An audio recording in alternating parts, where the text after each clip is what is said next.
1 minute.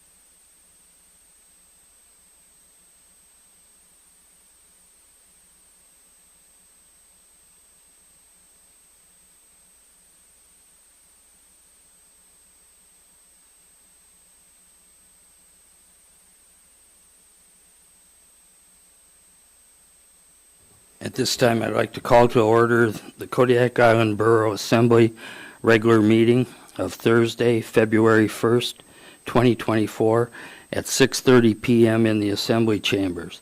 Will everyone please rise for the invocation and follow with the Pledge of Allegiance. Major Dave Davies of the Salvation Army.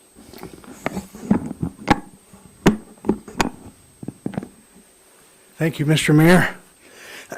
We're pretty blessed to have such a gathering this evening. We have the energy of the Kodiak Bears with us. Woo-hoo. Join me, please. Gracious Heavenly Father, we bow our hearts and our minds before you. We give you the praise and glory that is yours. Father, we thank you for the many blessings that have been lavished upon us as a community.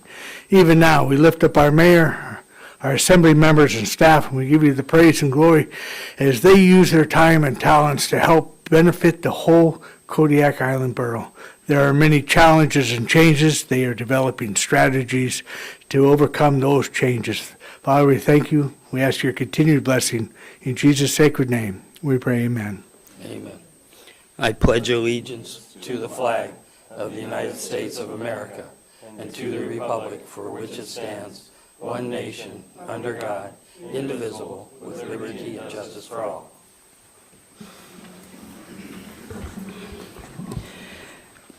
We are gathered on the traditional homeland of the Supiaq-Alutiiq people, and we acknowledge the 10 tribes of the Kodiak-Alutiiq region. We recognize the Alutiiq culture that enriches our community to this day. Roll call, please. Mr. Ames. Yes. Mr. Griffin. Here. Mr. Ledoux. Here. Mr. Sharon. Here. Mr. Smiley. Here. Mr. Turner. Here. Mr. Whiteside. Here. Mayor Arndt. Here. You have a quorum.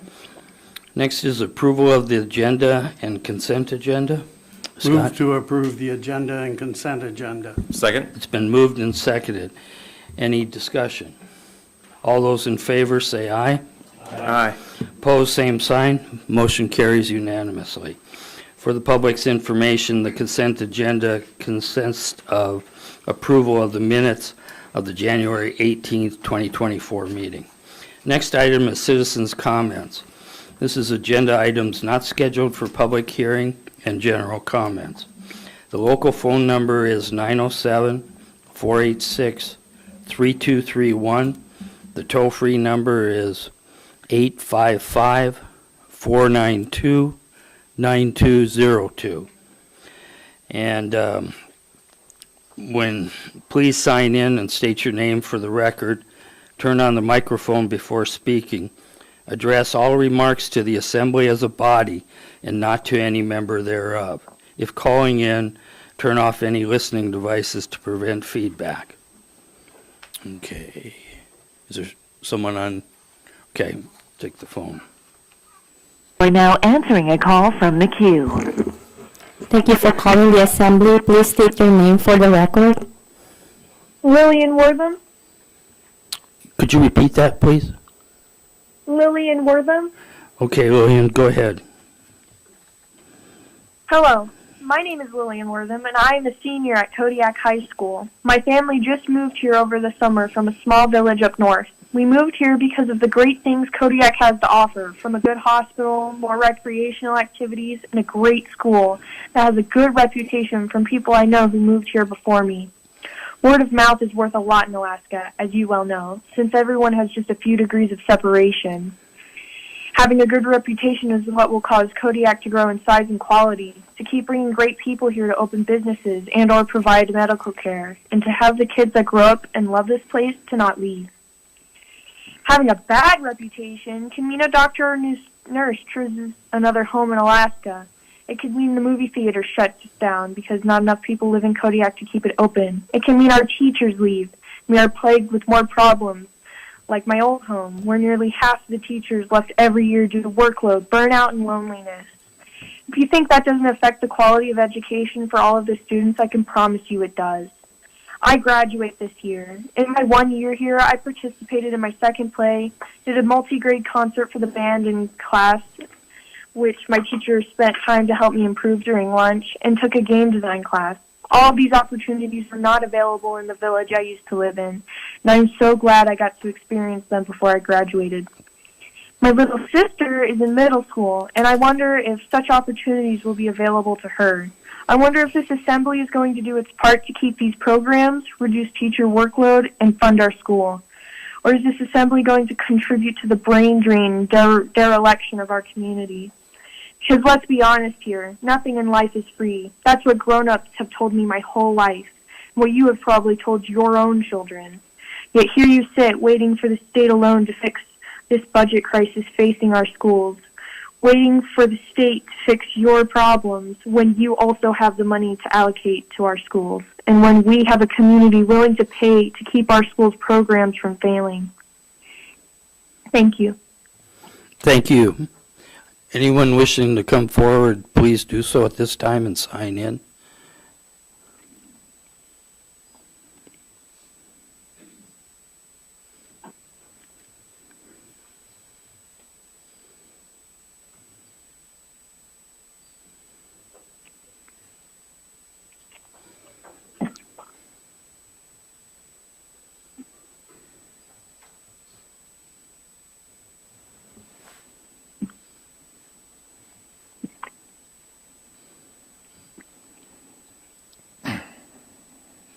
Good evening. My name is Phil Ferris. I'm a senior at Kodiak High School, class of 2024. With me here tonight are my friends and teammates who I consider family. We're joining you all here tonight simply to express our gratitude and discuss how much the Kodiak Bears varsity football team has impacted our lives. As I stated, I'm a senior at Kodiak High School, and I'm set to graduate in May. And the truth is that would not be the case if not for football. During my first 2 years of high school, I struggled with motivation not only to come to school, but apply myself anyway. Due to lack of discipline, accountability, along with people surrounding myself with not having goals or aspirations to succeed, I was trapped in a toxic breeding ground of mediocrity. Without peers to push and drive me to better myself, I fell into a downward spiral. Skipping school, disrupting class, and not trying was an expected norm in the community I was a part of. My so-called friends soon dropped out, and my parents feared I would follow suit. Around this time, my childhood best friend, Robert Anderson, varsity quarterback for the Bears, convinced me to try for the football team. This was the best decision of my life. I was met with open arms from the coaches and my new teammates. Football became my favorite thing, and I look forward to practice and playing in games. But there was a catch. Without passing grades, I couldn't play. But driven by my desire to be a part of the team, I started making steps not only in the classroom but outside of school as well. During my years of playing football, I was taught the meaning of accountability, discipline, hard work, and what it's like to be a part of something bigger than yourself. With the skills I gained through being a part of the football team, I was able to get my first job where I've been working for over a year now. I have grown and matured more than I ever thought was possible, and without football it would not be possible.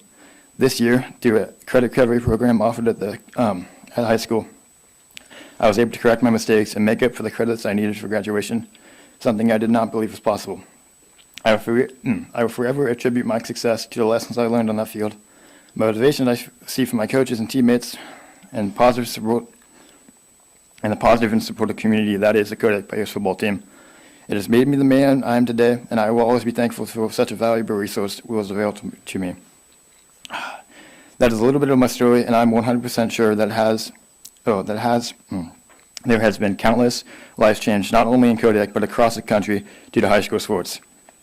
So I ask you all, looking at our budget plans for the years to come, to take what I shared tonight into consideration and the value this program has in this community. Thank you. Thank you.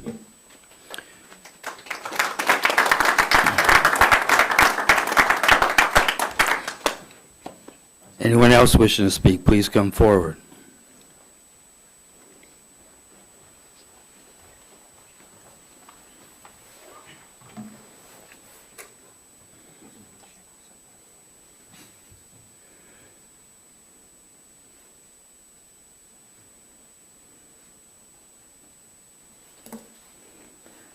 Hello, my name is Amanda Knudsen. I'm a special education teacher at Peterson Elementary, and I've been there for 5 years. I've recently bought a house in the borough because I want to stay in this district because of how we step up for kids. Because of how well our district serves our kids on an island in the middle of the North Pacific with not always the best options for things and how expensive everything can be. This year we're facing a lot of budget crises, and there's a lot of things on the cutting block that should not be there. One of them is nurses, there's special ed staff on the cut, because we don't have enough money, because we can't rely on the state, because they, for some reason, are not fully funding education, but we can't wait for them to make a decision. We have to step up for kids. It's time for the borough to step up for kids and help our school district fund the things we need. Thank you. Thank you. Anyone else wishing to speak? Please come up.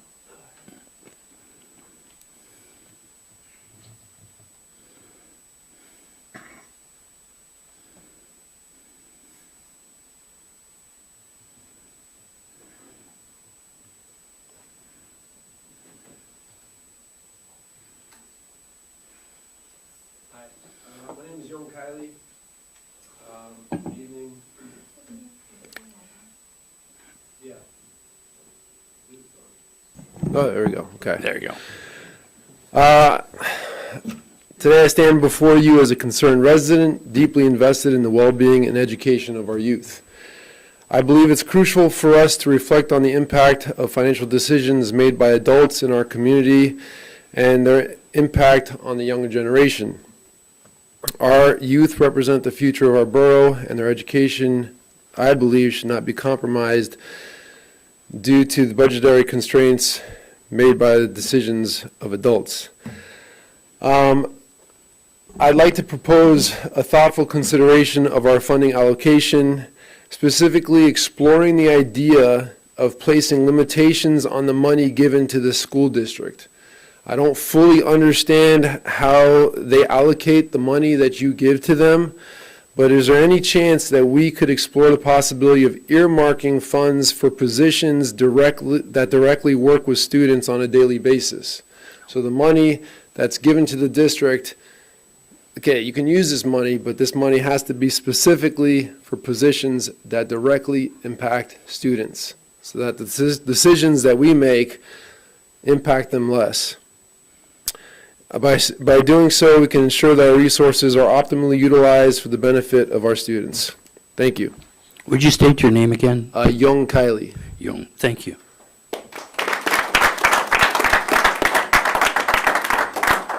Anyone else wishing to come forward?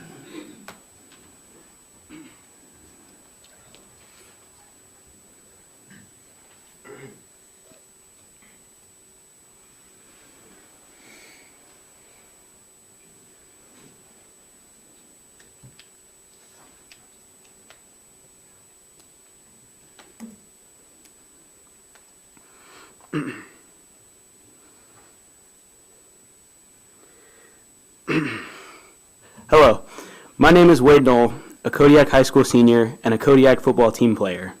My journey to Kodiak 2 years ago was rocky, losing all my friends from Maine, stranded in a strange place with no friends. My parents fighting over mortgages, job applications, and living items lost in transit overwhelmed me. I felt lost, with no guidance. However, the one thing I had left was football. The sport connected me with 40 other guys who all shared the love of the game, desperate for friends as I was, such as our star linebacker, Connor Hughes. 2 years removed from moving here, and I'm much happier. Preparing for college football next year at Allegheny in Pennsylvania, all attributed to the program here and the brotherhood that I built. I wouldn't be nearly as successful as I am now without my team and my incredible coaches. Despite my success story, if the football program gets cut, hundreds of new students moving to Kodiak this year with the Coast Guard can't experience this brotherhood that every young man deserves. Additionally, Coach Taylor preaches being a community member, which embodies who we are as a team. We may not win a ton of games, but we will do anything for our community, from setting up crab fests in the rodeo to providing entertainment for kids through the Bouncy House. But even deeper, my fellow teammates deserve to play out their final seasons, as many of them have built this program, such as Robert Anderson, Nathan Boongai, and Frank Dorner, who have poured blood, sweat, and tears into this game, which takes pride in being part of something greater than themselves. I firmly believe this program is on the right track, with excellent coaching and leadership in the making. Cutting football will not only hamper the football team's progress, but also destroy the brotherhood and community that this team has built. Thank you. Thank you.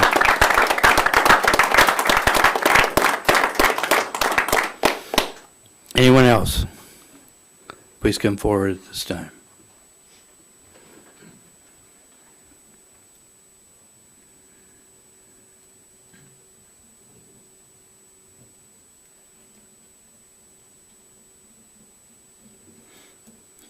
Good evening. My name is Kat Ellen DeVries. I am a mom of a Kodiak High School graduate and a current high schooler. I'm also an educator and have been for the past 20 plus years. I am here to respectfully ask you to fully fund education in Kodiak for our youth. There's a lot of tough emotional conversations happening in the schools about potential cuts. Every person is essential. Every position is essential for our kids. Cutting the positions will have a lot of domino effects on a strong program that we can provide for our students. When we talk about cutting ELAP teachers and ELAP aides for our language learners, counselors, nurses, I could go on.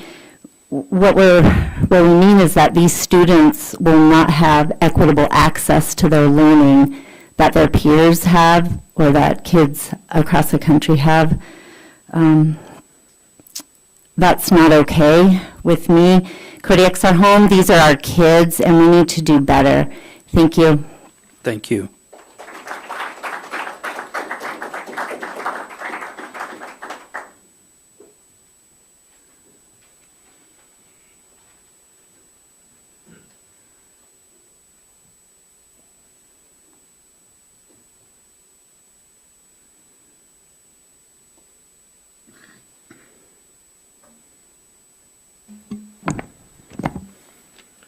Good evening. My name is Ben Jackson, and I'm the father of two KIBSD students, one formerly graduated. I'm a 1994 graduate of the high school, and I spent 13 years in the Kodiak public school system as a student, musician, and an athlete. And I'm in the 24th year of my teaching career, 23 of which have been here on the island that I've called home for almost 50 years. Our school district finds itself facing a seemingly insurmountable task. To cut 5, 6, 7 million, we're not sure, but the number keeps growing, dollars in spending. And Dr. Mika and the Board of Education and every building administrator has worked tirelessly to find solutions. Finding solutions for a budget instead of finding solutions for our kids. A tentative list of staff and faculty cuts for consideration was published by the Board of Education 2 weeks ago. Another list, likely of deeper cuts, is expected to be published tomorrow. Staff and faculty have already begun having the difficult conversations with administration regarding non-retention. In the past few years have shown an ever-dwindling faculty and staff across the district. The next year proves to reveal what a skeleton crew of educators truly looks like. And yet that's not my primary motivation for being here. I'm here because my students are talking. I'm not talking about Taylor Swift or Beyonce, not talking about the new Apple Vision Pro or the latest iteration of Call of Duty. They are talking and talking daily about, quote unquote, the budget. And when I was a KHS student, our parents and our community and our borough shielded us from the swamp of city, borough, and state politics and budget talks. Now our students wonder exactly which sports they will lose, exactly which music classes they will lose, exactly which AP courses will not be taught next year. Does Mr. or Mrs. So-and-so have to leave, Mr. Jackson? They ask me. Now, I don't mean to be overly sentimental, but it is the sentimental that brings our children to our schools. And yes, I said our children because they belong to all of us, and they are hoping to see what to them in this TikTok world is a miracle, a true act of faith. I was trained to be a teacher for students between ages 12 and 18, and right now, standing in front of me day after day, are scared 6 and 7-year-old students hoping that the uncertainty of the past 3 years since COVID isn't returning in the form of loss at school. Now, the governor and the legislature seem willing to leverage the future of Alaska's students and the education and the mental wellness of our children in order to satisfy anyone but the very people we are all here to serve, the next generation.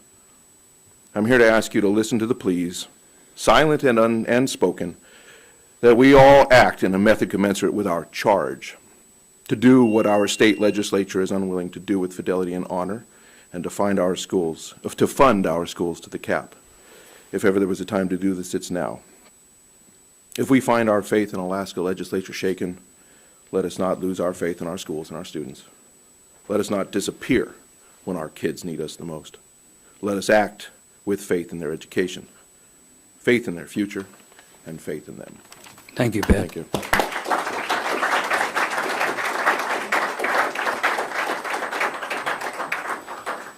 Anyone else wish to speak? Please step up to the mic at this time. Are there any other phone calls? Okay, thank you.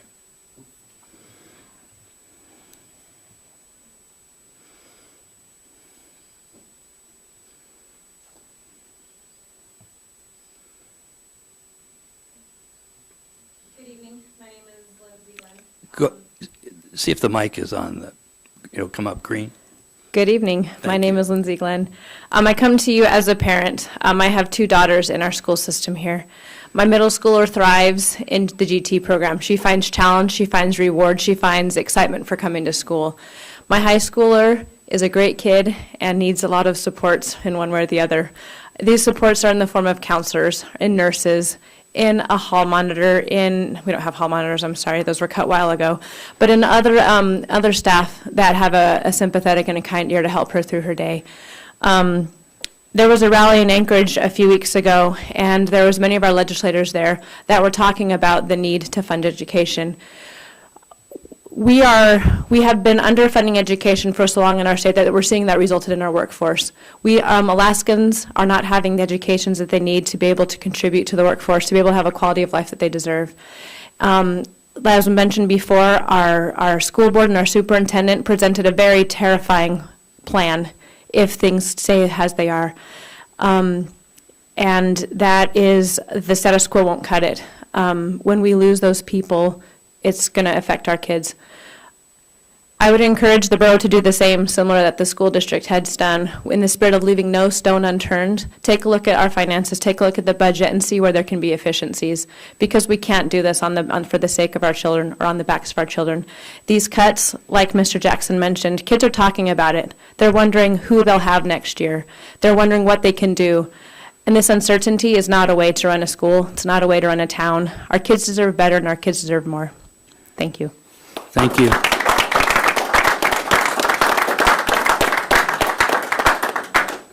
Anyone else wishing to speak, please come forward at this time.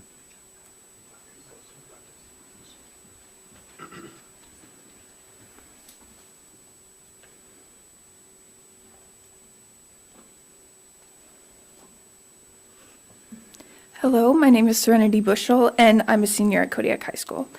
I've been a part of the volleyball program for the entirety of my high school career, and it has contributed immensely to my growth, not only as an athlete, but as a person. I was a part of the C team my freshman year of high school, and I will not lie, it was very tough, but it taught me how with dedication and hard work from both coaches and athletes, growth is inevitable. The C team was an opportunity for me to prove that I had what it took to be a successful volleyball player. C teams in sports are meant to build the foundations of not only athletes but people. I know C team games may not be exciting or as eventful as a varsity game, but it is important to remember JV and varsity athletes were that C team before. Being a part of the volleyball C team as a freshman was an amazing experience and set the foundations for my high school volleyball career. C teams in sports are the chance for potential to become a reality and for coaches to guide and contribute to athletes' growths. Thank you for listening. Thank you for coming up.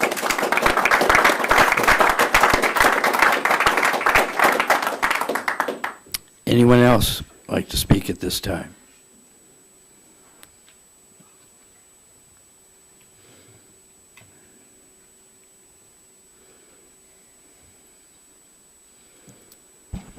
Can you hear me?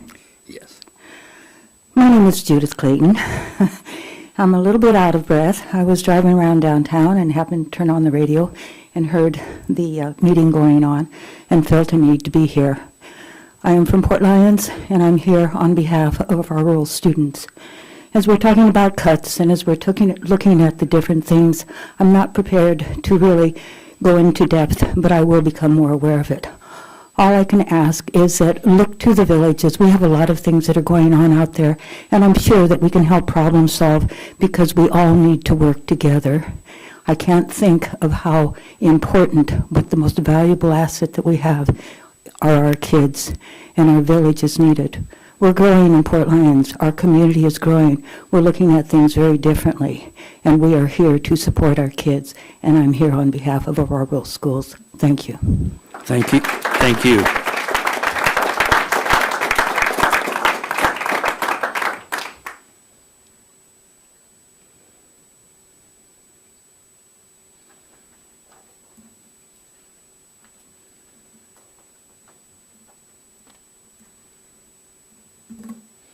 Anyone else wishing to speak, please do so at this time.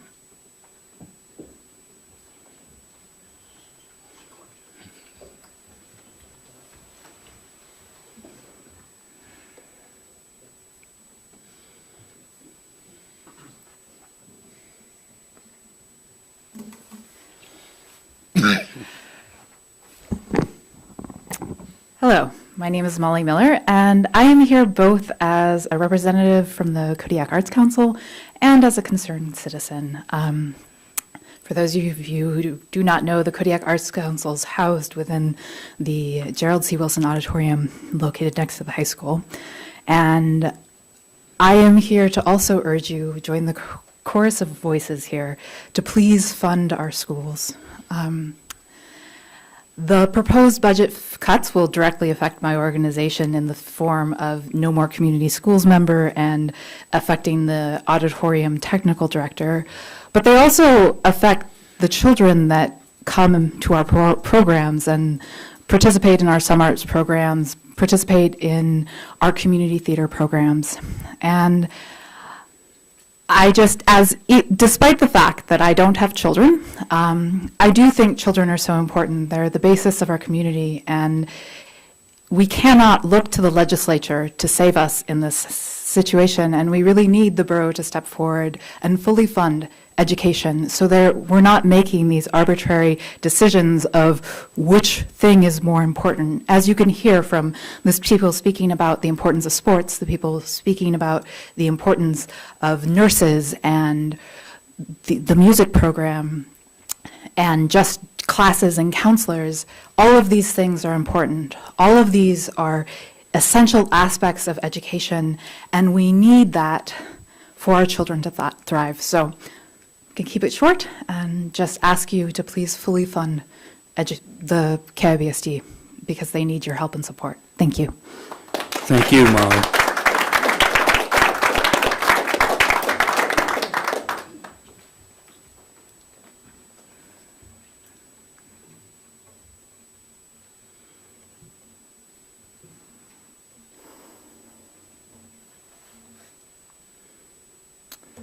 Hello, my name is Jay Gibson.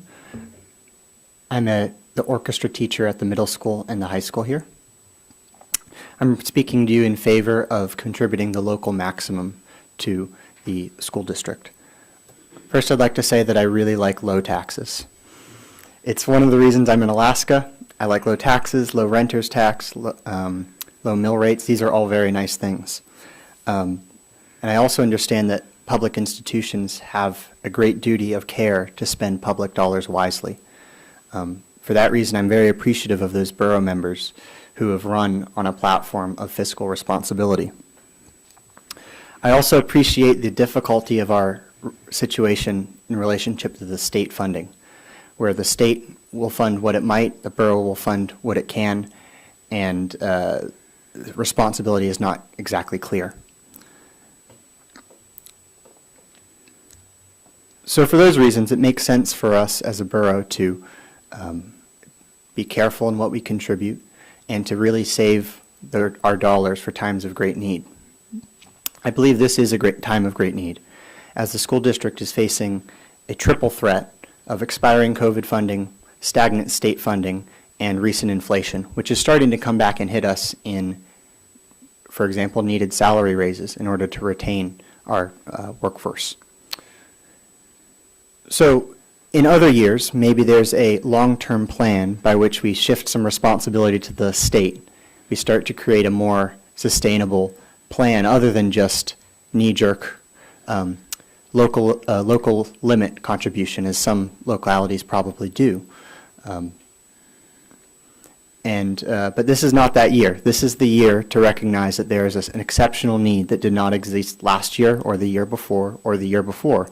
And for those reasons, I didn't speak to you last year or the year before. So I encourage you to recognize the special circumstance that we are in today. And even with an eye towards fiscal responsibility, this is the responsible decision to make, to step in now and prevent massive disruption to the continuity of our great educational offerings. Thank you. Thank you.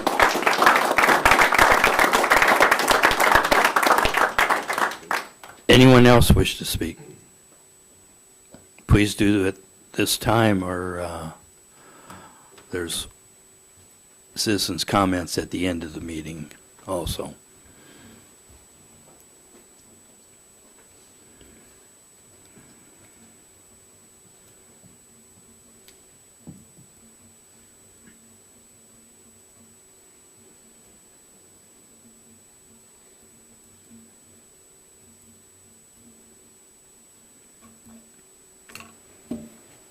Good evening. I'm Brendan Harrington. I'm the parent of a third grader and a teacher at the high school. And I just want to start by thanking you all for the hard work you've been doing to try and fund education for our students. I know that it is hard to find efficiencies in a system that is running so lean right now that there's really no good place to make cuts from, and I don't envy you the position that you're in right now. But I feel I owe a duty to all of the students that I have, that I teach here, to come here and speak with you all tonight. I see some really troubling proposed funding cuts. In 30 years of fishing in this town, I saw a growing need, growing challenges, diminishing options for those kids who might fall outside of the normal academic range. And these cuts, these programs which are seen as non-academic, and that somehow gets confused with less vital, but these are exactly the programs, the counselors, music and the arts, that need to be there, and the students need to see continuity through hard times. We have student buy-in is fairly low now, and we're working to get back up, and recover from where we were as a result of COVID. We need cooperation and help. And if students are listening right now, I know that many of my students are listening right now, and they need to know that we're going to do everything we can to step up for them. Now, some of these teachers and these staff positions that are scheduled for cuts are the staff positions which students have a longer relationship with than other students, and I think that maybe outside of school faculty, we don't pause to think about the repercussions of cutting staff who maybe are with students for 4 years, 5 years of their lives, and can really make the difference between them. It's a make or break moment for some of these kids. So, that said, I suppose there's a moment at which a peanut butter sandwich ceases to be a peanut butter sandwich when the peanut butter is spread so thin, and we are so close to that moment right now. And for every extra student that I have, 150 odd students this year, and for every extra one that's piled on me, I'm able to give each of those 150 less rigorous in education. I'm able to provide them less opportunities for the future. Thank you very much. Thank you.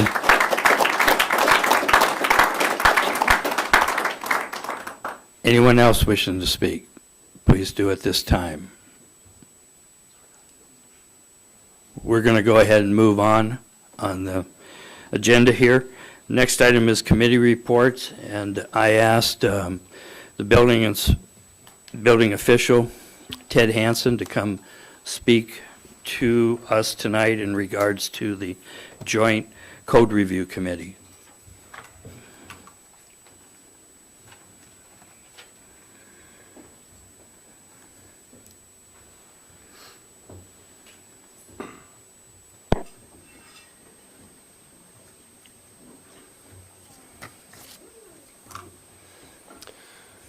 Good evening, Mr. Mayor, Assembly members.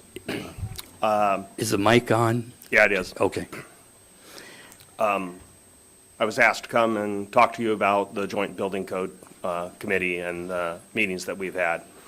We've had 6 meetings so far. Last week I was in Anchorage for the Building Official Fire Marshal Forum, and we have been working towards formally adopting the 2021 IBC and the other I-codes and the 2021 IRC.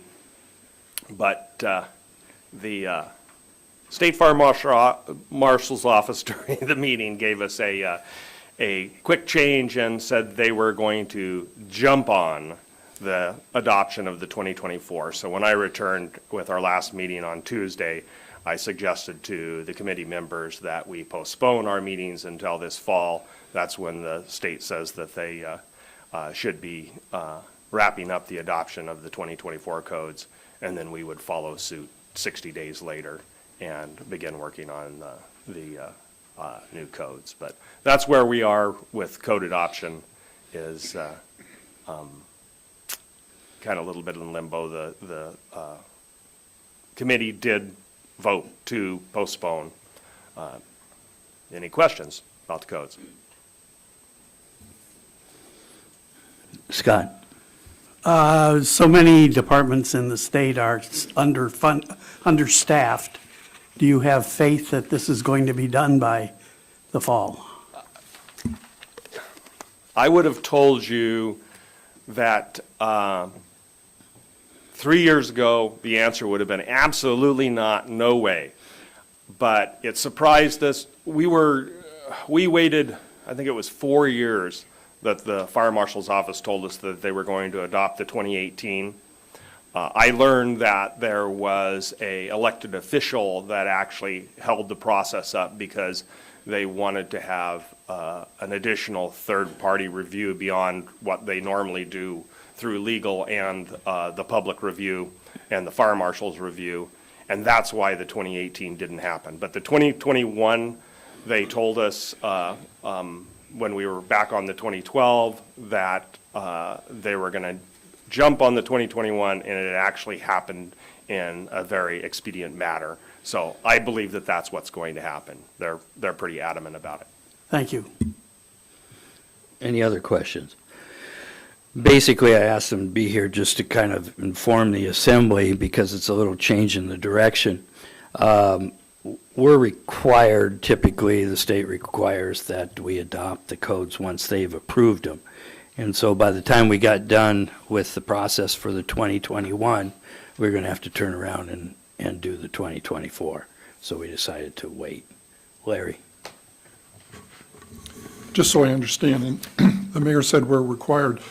What do they do in the Borough of Fairbanks or Matsu with these codes if they're required to do them? The Borough of Fairbanks is not a deferred community like we are. And so our agreement with the Fire Marshal's office to be a deferred community is that we enforce the codes that they adopt. That's what we signed. Now, keep in mind, that deferment is to the city of Kodiak, not the Kodiak Island Borough, but the Kodiak Island Borough contracts with the city of Kodiak for inspection services. So you're operating under what the deferment that the city of Kodiak has for the fire marshal and building official. So, and I'm not suggesting anything, theoretically, the borough would not have to adopt that code if they did not want to. I would have to tell you to speak to your lawyer about that. Maybe the agreement between the city and Kodiak, City of Kodiak and the Kodiak Island Borough would have to go away. I understand that. Yeah. I just understand that some boroughs do not. Oh, there are a number of boroughs that don't. The borough, Wasilla, the city of Wasilla doesn't. The Matsu Borough doesn't have any building. They don't have any adopted building codes, but any commercial building is required to be built by state law, no matter where you're at. Right. The only thing that the state doesn't enforce is 1 and 2 family dwelling code.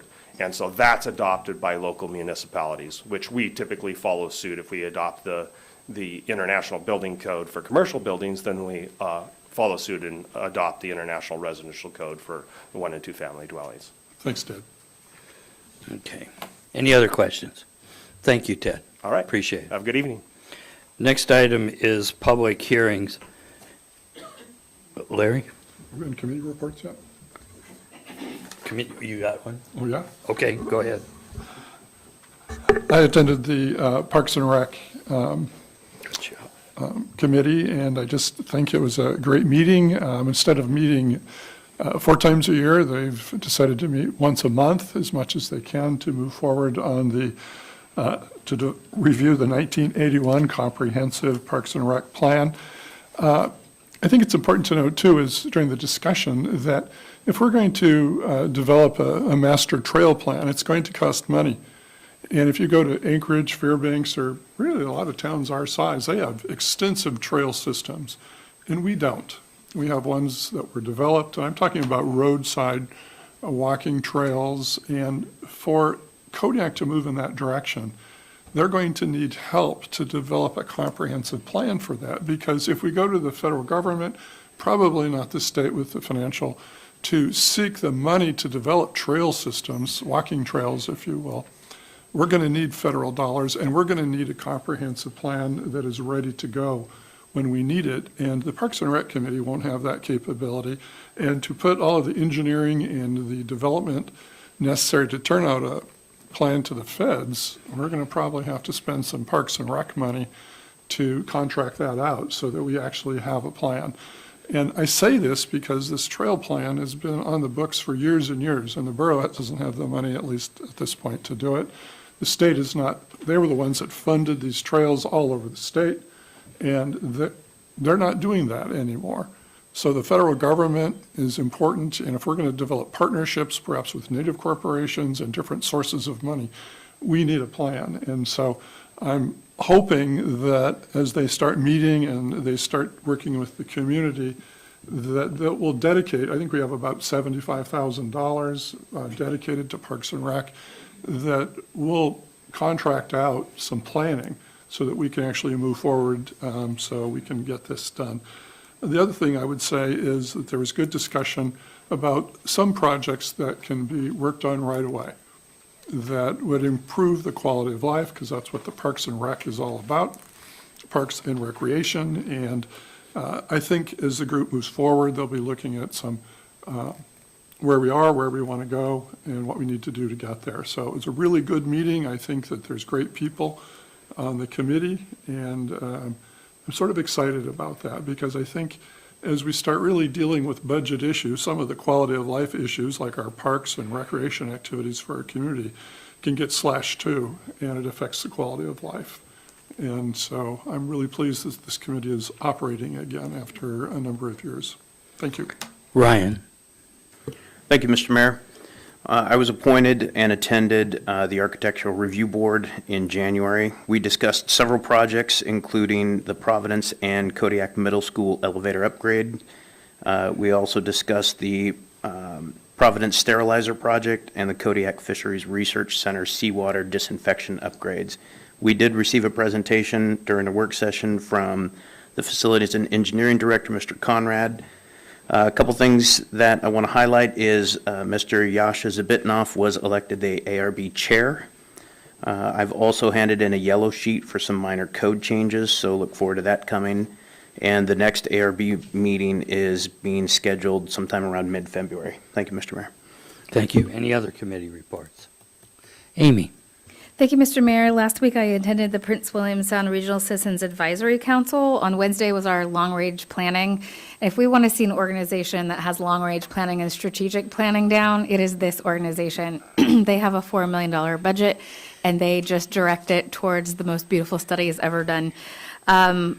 we got to meet the new ADEC and the new SPAR, which is Spill Prevention and Response Directors. I wanted to bring that up because it was mentioned earlier that a lot of these government positions have new people, and there are a lot of new people, a lot of new faces. We're used to seeing the Coast Guard turnover in that organization, but to have all the new people come, actually one person left one division and went to the other division, so same person, different job.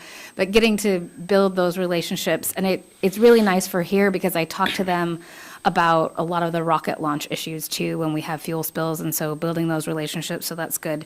We adopted a new strategic plan there and adopted their long-range plan on Friday. So if you're interested, they put out a summary, it'll probably be out next week, of all the projects that are working on. If you're interested, I can get that forwarded to the assembly as well.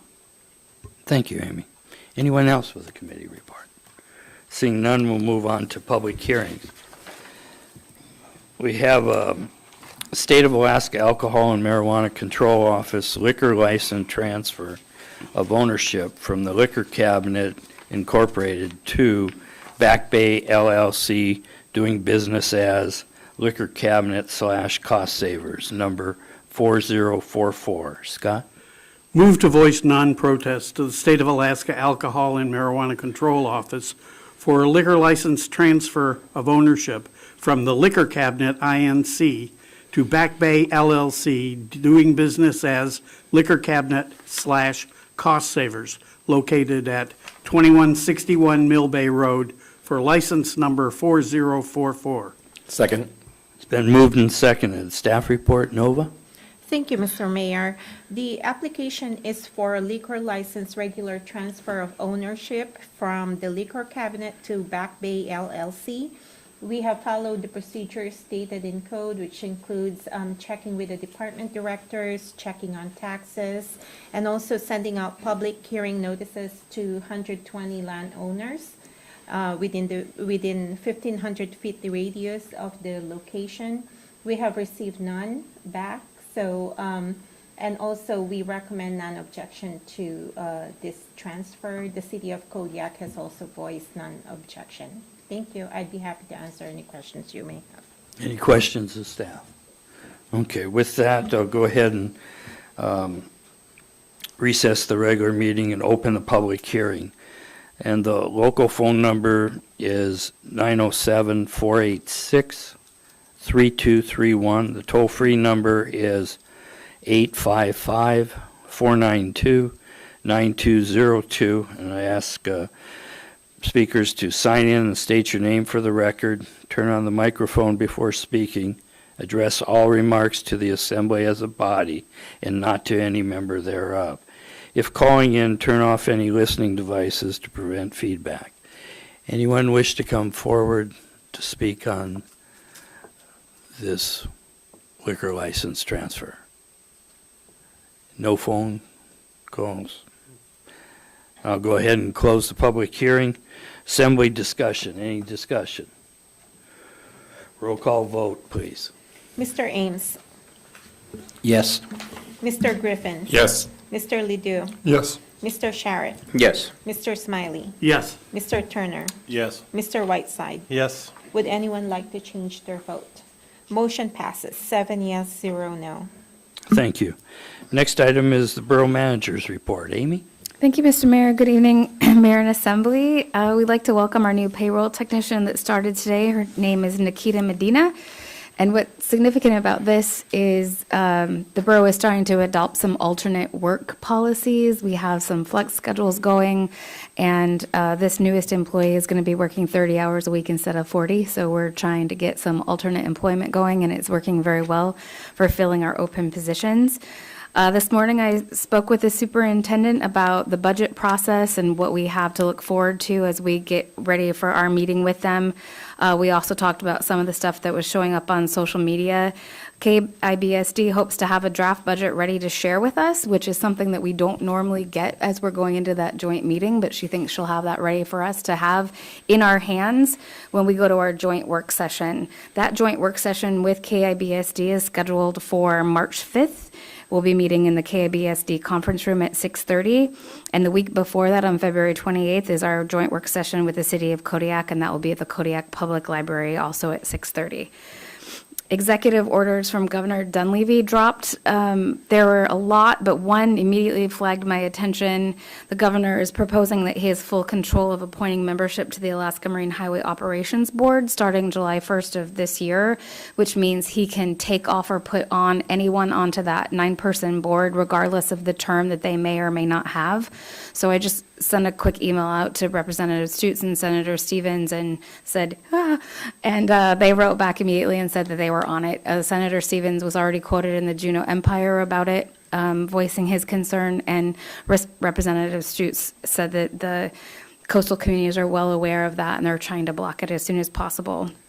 Our first update from Mark Hickey was sent out via email. He numbers them by the year. It's 2401. You should have all gotten that. If you need a printed copy, I'm sure you already got one, Mr. Mayor. So if anyone else would like that and printed and wants it to come out, please let us know. Otherwise, you'll just keep receiving those via email. For community development, as was already mentioned, Parks and Rec met, and that comprehensive Parks and Rec plan is from 1981. And the Trails Master Plan is from 2011. So we're going to have to put some time, effort, and money into updating those. But they're all a part of our comprehensive plan. So it's kind of great that we have people paying attention to the comprehensive plan. The last time I gave you a report, I told you that our main focus is going to be on that hazard mitigation plan. The staff is ready to send out invitations to people. We are including the city of Kodiak and all of the villages in that to get input from all areas of the borough. So we're excited to get that going. Without that in place, we're not eligible for grants from FEMA. So that's the one that's really affecting us right away. In assessing, they're preparing the notice of value forms for tax year 2024. Those will be sent to the printer at the end of this month, and they'll get delivered out to the community in March. There's a list of current projects that assessing is working on.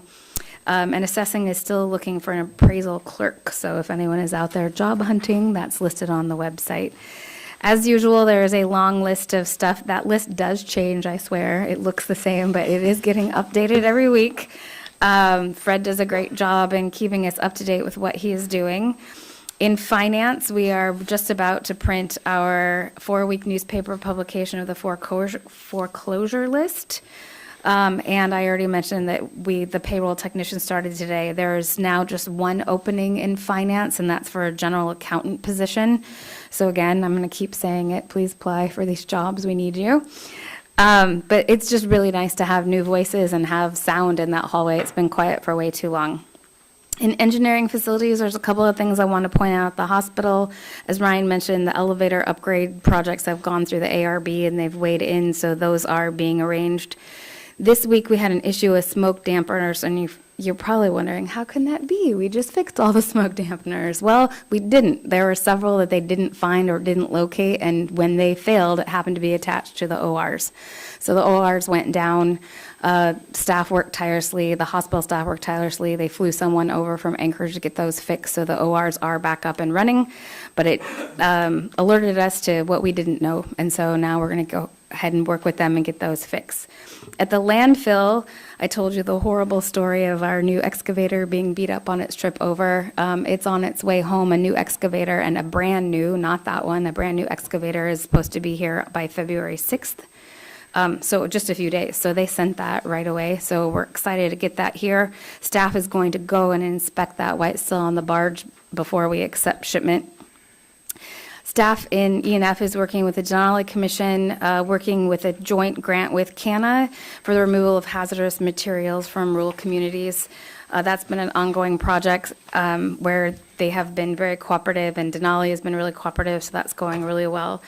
Dave was in here and told you about the floor of the Baylor building and how there's cracks, and we were worried about it. Those core samples have been done. If you're in the building and you're walking by ENF, there are several cement core samples sitting on the table right inside the office. They're kind of neat to see. At the KFRC, that discharge permit made it through the Architectural Review Board. Staff is making recommendations on how to proceed with that. We're still talking to NOAA and finding out where what's our responsibility, what's their responsibility, and discussing that idea of mission creep. And in order to do that, we're going back into emails from years ago, literally going into the archives and pulling out what our initial requirements were. Then we started this week looking at what the city of Kodiak does. They have a wastewater permit, but they're allowed to dilute. They can pump up to 6.2 million gallons of water into the channel a day, and we cannot. So we're just looking at the differences and comparing and figuring out how to move forward at that. At the leachate, I don't want to skip the school district. We got our initial estimate. It's not the technical estimate, but it's the initial estimate for North Star replacement and skylight replacement. The base bid is $2.5 million with a couple of different alternatives. Final costs with the alternatives is just under $3.2 million. So that's going to be a big project, but we're happy to get those numbers in, and we'll see how we're going to fund that and how that goes into school funding conversation. At the leachate treatment plant, the contractor and engineering firm are trying to figure out why we're not reaching that 200 gallons a minute and what the effect of not reaching that is. We hit around 170. They're looking at some reconfiguration of pipes. There's elbows and there's a big pipe that goes into a small pipe, and even I can go out there and see that something's wrong with that. So they're looking at fixing that stuff and then figuring out how to create it or fix a problem. We're getting a lot more buildup inside of the pipes, and the flow is not doing what it's supposed to do, and the pre-treatment plant is not performing how we hoped. So we're talking about chemical injections and aeration and seeing how we can get it to where it needs to go. The replacement membranes are an issue. We have 4 of them. To completely replace them, it costs just under $300,000 before freight. We don't need them yet, but we've been told that the order time frame is 62 to 64 weeks. That's a really long time. So even though we do not need them yet, we're going to bring those forward and get those ordered and get them on their way. They come from Europe, so it takes a while for them to get here. So that's all that's really going on in engineering, and if you have any questions, I'm happy to try to answer them. Any questions? Seeing none. Next item is messages from the Borough Mayor. I have none tonight. Next item on the agenda would be under new business, other items, declaring a seat vacant on the Parks and Recreation Committee of Mr. Travis Cooper. Scott. Move to accept with regret the resignation of Mr. Travis Cooper, effective January 17th, 2024, and direct the Borough Clerk to advertise the vacancy per Borough Code 2.100.070D. Second. It's been moved and seconded. Staff report, Nova? Thank you, Mr. Mayor. We would like to thank Mr. Cooper for his service, and we received his resignation letter on January 17. Unfortunately, he is resigning due to his employment obligations. Thank you. Thank you. Any discussion? Larry? What are the qualifications to serve on this board? 18 years old, citizen of Kodiak? I don't have them in front of me, Larry. Well, I just thought if we have 18-year-old young men here, they might want to serve on the Park and Rec Board. Okay. Any further discussion? Roll call vote on the motion, please. Mr. Griffin. Yes. Mr. Ledoux. Yes. Mr. Sharrett. Yes. Mr. Smiley. Yes. Mr. Turner. Yes. Mr. Whiteside. Yes. Mr. Ames. Yes. Would anyone like to change their vote? Motion carried unanimously, 7 yes, 0 no. Thank you. Next is authorization to cancel the February 8th, 2024 work session and February 15th, 2024 regular meeting. Move to Scott. cancel the February 8th, 2024 work session and February 15th, 2024 regular meeting, and authorize the borough manager to schedule a special meeting as necessary. Second.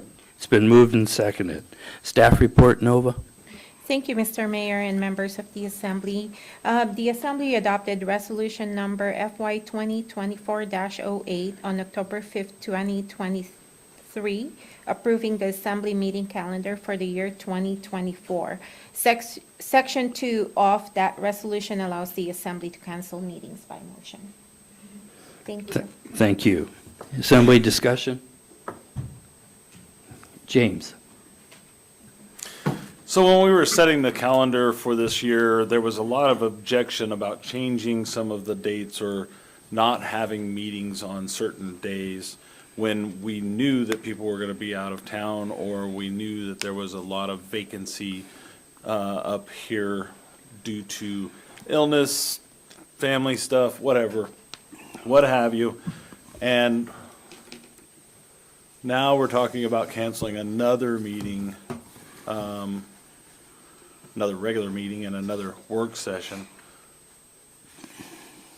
And yet we stack certain days with so many items that it's hard to get through in a single meeting. And now we're going to try and cancel again because I haven't been told a reason yet, other than we just want to cancel it. So do we have nothing on the agenda for us to do? Have we not done an agenda setting to figure something to put on next week's work session? And how many of the assembly are going to be gone next week? Nova, you want to respond to part of that? We currently, Mr. Mayor, members of the Assembly, we currently have nothing slated for the next work session and regular meeting. However, we do have those yellow forms. And also, I received another request for a discussion for a work session tonight. So there are items that we can place on the work session. There are none slated as of the moment for the regular meeting. And also there are travel for the mayor and also for the manager. And those are what I have. But the mayor could probably add to the comments that I had tonight. Yeah. Part of why there was a meeting where there was a bunch of stuff stacked on it was because we were told we had to put it on, had to go on, and need to go on to the next meeting. So that was what we did. Continue, James. So the two parties that are going to be gone next week are the agenda setters, partly, as well as the DPO. Yes, I'm pointing at you. Oh, good. But just because you're gone doesn't mean we can't keep moving forward with agenda items that may be pushed to the following work session. Why would we push forward when the rest of the assembly is going to be here? You can play. Bo. I agree with Mr. Turner.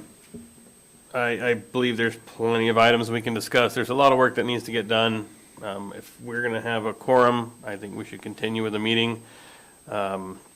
I don't know, I know Nova mentioned this previously when we were elected. How much or how late can we submit a topic before it can be considered? Or what's the deadline for consideration for the next work session?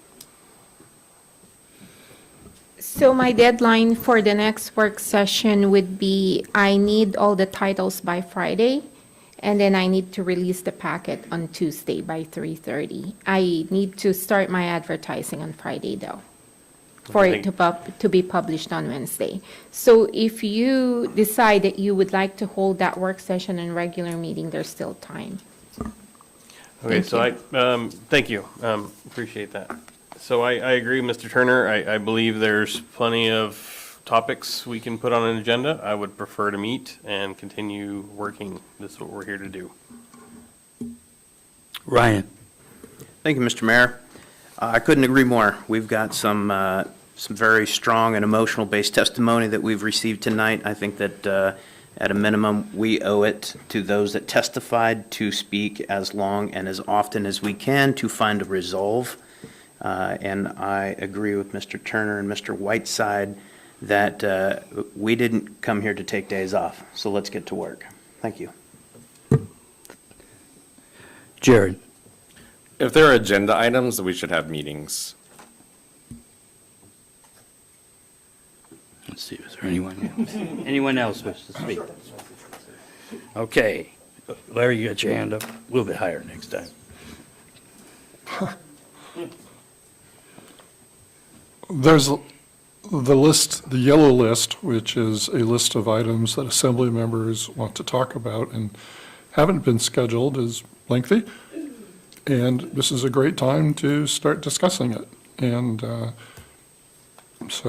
let's meet. Okay. Seeing no others, roll call vote on the motion, please. Mr. Ledoux? No. Mr. Sharrett? No. Mr. Smiley? No. Mr. Turner? No. Mr. Whiteside? No. Mr. Ames? No. Mr. Griffin? No. Would anyone like to change their vote? Motion failed with 7 noes, 0 yes. Okay, there'll be an agenda setting meeting tomorrow morning at 9 o'clock. Okay, perfect. Thank you. Thank you. Next item is authorization for the mayor to travel to Southwest Alaska Municipal Conference and to the 5 villages of Kodiak, Akiak, Larson Bay, Old Harbor, Port Lyons, and Uzinki. This is because the mayor's budget is Underwater. over budget. And I feel that it's necessary to bring it before you, that these are what I'd like to try and participate in between now and June 30th. So it calls that I need to bring that forward to you. So Scott? for a Move to motion. authorize the mayor's travel to Swampsea and the 5 villages of Kodiak. Is there a second? Second. It's been moved and seconded. Staff report, Nova? Mayor, as you've stated, we needed to bring this before the assembly as the mayor's travel budget is currently in the red. And this authorization request is for you to travel to Swampsea and to the 5 villages in Kodiak, which includes Akiak, Larson Bay, Old Harbor, Port Lyons, and Uzinki. I'd be happy to answer any questions that you may have. Thank you. Scott? I want to chime in on this one because I think it's important for the mayor to visit these villages. In a previous iteration of the assembly, each of the assembly members was assigned a village on the island to go to and to transmit information back to the assembly after they had visited them and to make a liaison with that community. My village was Larson Bay. It was educational to go there. I think it's really important that we keep these connections with the villages open and vital, and this is a good way of starting that again. Thank you. James? I'll defer to the other two because I have an amendment. Ryan? Thank you, Mr. Mayor. I agree with Assemblymember Smiley that visiting the villages is an integral part of the position that we hold. I do not agree with setting a budget and then exceeding the budget. If you go through the process of setting a budget should be maintained, whether it's at a low level like this, a couple $1,000s, or an excessive level. So I will be voting no on this because it does exceed an already approved budget, and I realize that this is to move money from one pool to another, and this pool is for assembly member travel in holistic view. Is that correct, Nova? Mr. Mayor, members of the assembly, this before you right now doesn't really transfer the money. We're going to need a budget amendment, an ordinance in order to do that. Right now, this is just to authorize the expense and the travel. But the other options that you may have is you can also split the vote or the motion if you prefer only one travel over the other. Thank you. Continue, Ryan. Thank you very much again, Mr. Mayor. So based on that information, again, I will still be voting no as we set a budget. And again, based on the testimony tonight, I believe that we, as the borough, as elected officials, need to maintain budgets and fiscal control over our expenditures at every level. Thank you. Larry? I'm opposed to this motion. Do we have anyone else going to Swampsea? Jared? I'm on the board. So we have somebody going already that can represent our points of view. And as far as, collecting information, the mayor, assembly, it's pretty much the same thing. As far as the villages go, I think it's very important that we maintain active in communication with the villages, and I would support any assembly member who has never been to the villages or certain villages to take the opportunity to use budgeted money to do so. I think it's very important. I've been to villages multiple times. The other thing to think about is that in a previous position, I offered to hot bunk any borough employee or assembly member. When the district is chartering a plane to a village for whatever reason, often they have open seats. And if we work closely together with the maintenance department and superintendent's office, I believe that almost any assembly member, if they're flexible in their positions, can visit one of the villages, and they would appreciate that, and it wouldn't cost any money at all to do so. It's a way to save it. But just to and the other question I had, Nova, is, or maybe the manager, is how much is the mayor's budget overdrawn? It's in your paperwork. Okay, I don't have my packet in front of me. I left my computer at home. Right now, with the proposal that is before you, it will make the budget, the mayor's budget, negative $7,355. And that's with this proposal on top of that, or it's what is it right now? Right now, it's negative $500, but there's impending travel, and that will make the account negative almost $4,000. All right, thank you. Thank you. Bo, and then James? So I have mixed feelings on travel for conferences. I don't agree with spending or allocating funds for travel out of state unless it's going to Capitol Hill for lobbying purposes. I feel that traveling to regions in Alaska to discuss municipal issues is appropriate. I don't see what the benefit to our community is using tax dollars for travel out of state besides the Hill outweighs community needs.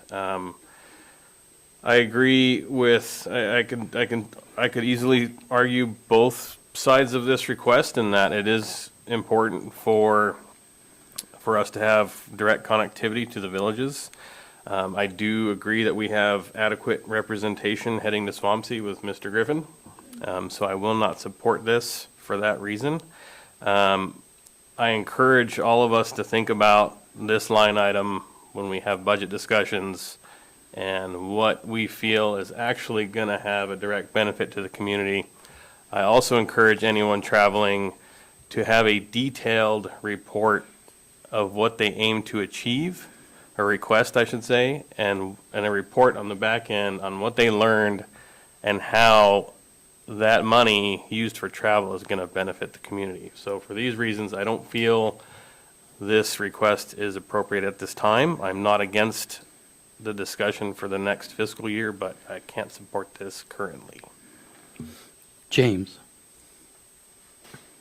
Okay, so I have a couple of things. Number one, a couple of our assembly members have been advocating to get more involved in our smaller communities. This lists 5 villages. I think that we should add Carlick to this list.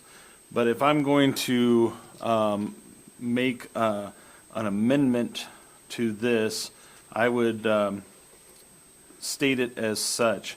Authorize the mayor to travel to the 6 villages of Kodiak and an assembly member as well, or I should say, the mayor and an assembly member to travel to the 6 villages in Kodiak Akiak, Larson Bay, Carlick, Old Harbor, Port Lions, and Uzinki.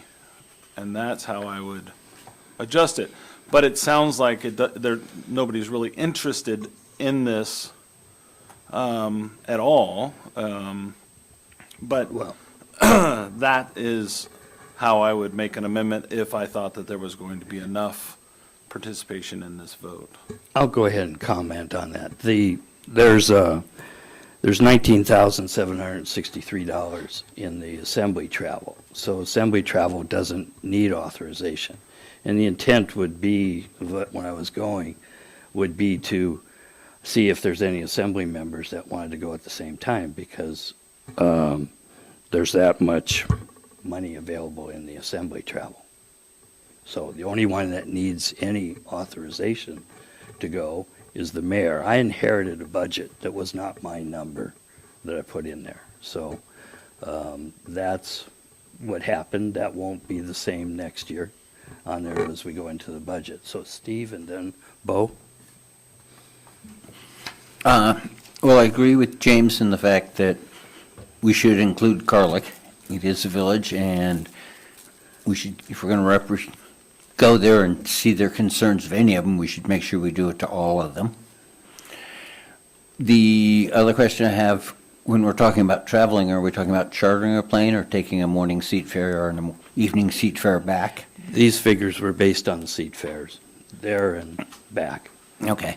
And the other question with the concerns is, should this be changed to two motions, one for Swampscott, one for the villages? And see how people feel about that. Thank you. Bo. This question might possibly be for you, Nova.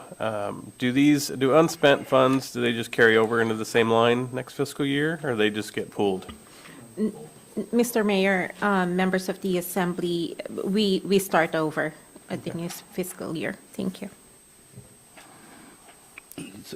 Any further discussion, or do you want to make a motion, Steve, on splitting it? What's your call?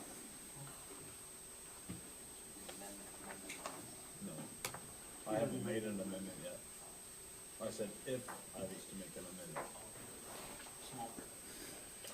Nova. Mr. Mayor, members of the Assembly, one motion that you may want to consider, if you would like to, you can move to split the motion, and then we'll have one for Swampscott and one for the villages, and then you can further amend the one for the villages when we get to that and say include Carla, if that's how you would like it. Thank you. The reason I didn't include Carlick is it was going to involve a charter and be very expensive. So that was the only reason. It's trying to hold the cost down. What's the wishes, Steve? So what you're saying is Carlick only has like one flight a day, or they don't have? They need charter to go down there. Okay, only charters there. That's why it was going to be a problem. From Larson Bay. Larry. Hasn't the borough, just because of school maintenance of the Carlick building, chartered to go down there just to take care of the building needs? Certainly the district has at different times. When we go out there, we do have to do a charter. We do have another trip that has to go out there, but we're waiting till further in the spring to do so. We owe them some parts on that building. So it's safe to say that if there was a scheduled charter where the borough was going out anyway, that the mayor could hot bunk on that, or any assembly member. The same with the school district. Yes. A stowaway mayor. Yes. What's the wishes? Jared. Move to split the motion with first motion authorizing mayor's travel to Swampscott, and the second motion authorizing mayor's travel to the, I guess it's 5 villages right now, but we can amend it later. So move to split. It's been a motion. Second. It's been moved and seconded. So the first motion is the Swampscott trip. Any further discussion on that? Steve? Mr. Mayor, if I could Go ahead. take a Oh. roll call vote on the split first, Oh. please. Thank you. Okay. Roll call vote on the motion to split. Mr. Sharrett, No. Mr. Smiley, Yes. Mr. Turner, Yes. Mr. Whiteside, No. Mr. Ames, Yes. Mr. Griffin, Yes. Mr. Ledoux. No. Would anyone like to change their vote? Motion carried with 4 yes, 3 noes. Now the motion is split into two. Okay, and Thank you. the first one will be the Swampsea trap on there. So roll call vote on the Swampsea trap. Mr. Smiley, No. Mr. Turner, No. Mr. Whiteside, No. Mr. Ames, No. Mr. Griffin, Yes. Mr. Ledoux, No. Mr. Sharrett. No. Would anyone like to change their vote? The motion failed with 6 noes, 1 yes. Thank you. Second motion is to the travel to the, as I listed it, the 5 villages, and at this time between now and June 30th. Steve? I would like to propose an amendment that if the school district is going, we go on that plane to represent that village. Okay, it's been moved. Is there a second? Okay, can we amend the amendment?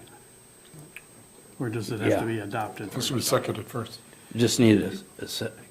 I think it should be the borough, not the school district, but I don't think the school district's going out there again. Okay, correct. So, Amy, you want to fill, you were repeating that this borough was possibly going out I there. do believe the borough still needs to go out there to fix some pumps, and so it would be appropriate to alter the amendment to say to go when the borough goes out instead of the school district. Steve, want to I'd like restate that? to change my amendment that if the borough is going out there, or the school district, we hop onto the next available plane so we can address Garlic. Is there a second? Did I hear someone? Okay, you did. There's been a second. Larry, discussion. I think we have to be careful, including the school district, other than request the school district, not pass something that we don't have any control over. They can choose to allow us to go on a charter with them, but they don't have to. So I think the motion should be to work with the school district, if possible, to work together to save money on transportation. They may send somebody out just to deal with our students on correspondence to work with them, and that may be a charter. So I think it's just working with the school district to set up that kind of relationship if they're willing to do that. And I think we can do that without a motion on there. So any further discussion? Roll call vote on the motion, please. Mr. Mayor, Amendment. just to be clear, this is the motion To to amend. amend to include Carlock, whether you go with the borough or the school district. Yeah. Okay, thank you. Mr. Turner, Yes. Mr. Whiteside, Yes. Mr. Ames, Yes. Mr. Griffin. Yes. Mr. Ledoux, Yes. Mr. Sharrett, Yes. Mr. Smiley. Yes. Would anyone like to change their vote? Motion carried unanimously, 7 yes, 0 no. Okay, so we have the second split motion as amended before us. Any further discussion? Larry? Can I have the motion read again by the clerk? So what we have before you now is to authorize the mayor to travel to the 6 villages. It's as amended. Okay? Ryan? Thank you, Mr. Mayor. I'd like to just pause for reflection on what we're actually discussing here and the mechanisms of payment or the mechanisms of contract. And I would urge this assembly, before we go too far down this track in the future, that we look to various contracting mechanisms that would prevent excessive budget overages and encourage the assembly and the manager to look at IDIQ-based contracts with local carriers that could potentially bid on transportation of the assembly, the mayor, the borough, to give us a best value for this type of travel, and include the villages in all upcoming travel budgeted. Thank you. James?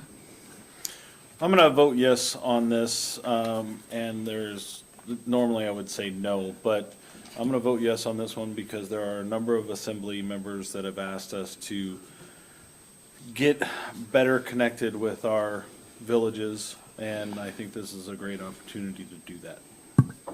Thank you. Any further discussion? Ryan? Thank you again, Mr. Mayor. Realizing this is the second and last bite, I'll make it worthwhile. I want to be clear on why I'm going to vote no. I do believe travel to the villages and inclusion is absolutely paramount to the mission that the Kodiak Island Borough has. I cannot vote yes in exceedance of a budget line, and I cannot vote yes in manipulating a budget to get the destination or to get the goal accomplished. So I will still be voting no based solely on budgetary restraints. Thank you. Bo, then Larry. I agree with Mr. Sherritt, and Mr. Turner as well. This is, it's difficult. I have been one of the ones who has been vocal about ensuring we have connectivity with the villages, but the fiscal year is not over yet. I think it's, I don't know, I wouldn't just discount anyone traveling for the remainder of the fiscal year when we're just barely entered February. So I can't support exceeding the budget to the extent we are. I understand that these don't necessarily carry over into this same line next year. However, they don't disappear. I would like to see the more specific allocation next year and more clear direction to the community on what we are achieving with travel. So for these reasons, I'm not going to support this. Larry? Thank you. Just a couple of things.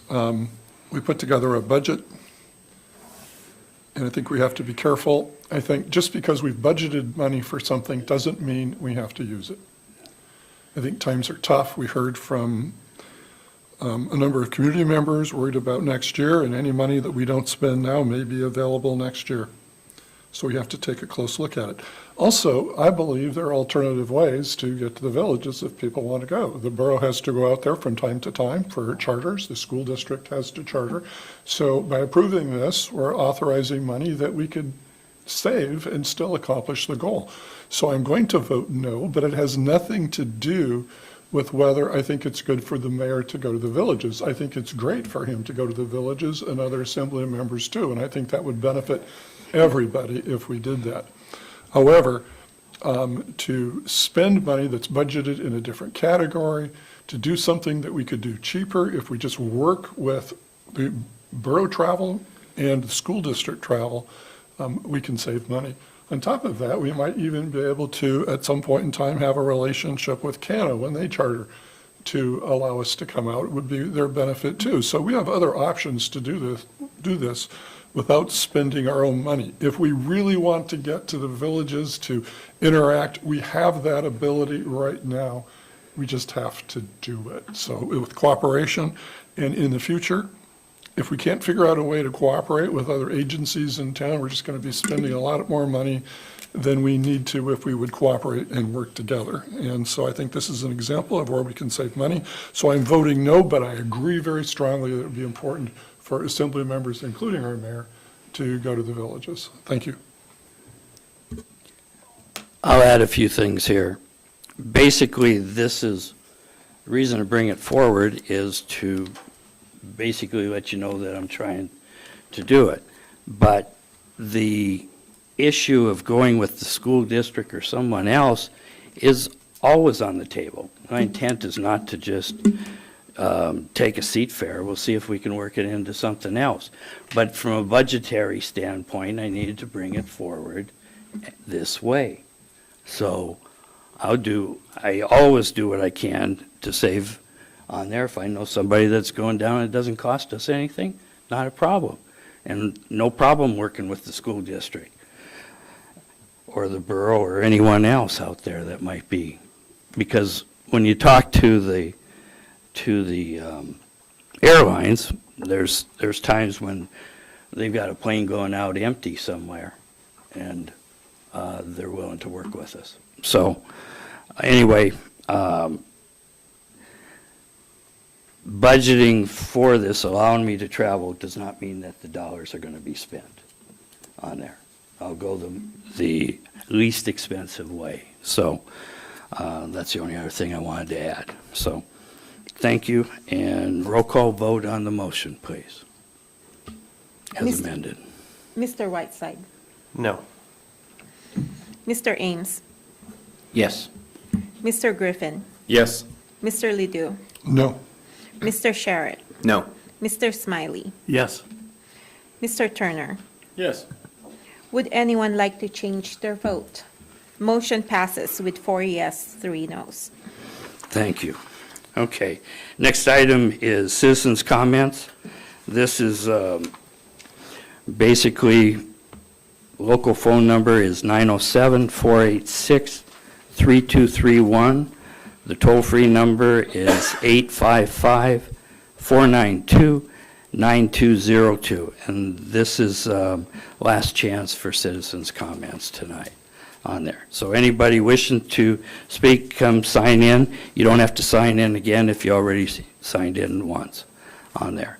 Turn on the microphone before speaking. Address all remarks to the assembly as a body and not to any member thereof. If calling in, turn off any listening devices to prevent feedback. Anybody wishing to come forward and speak tonight?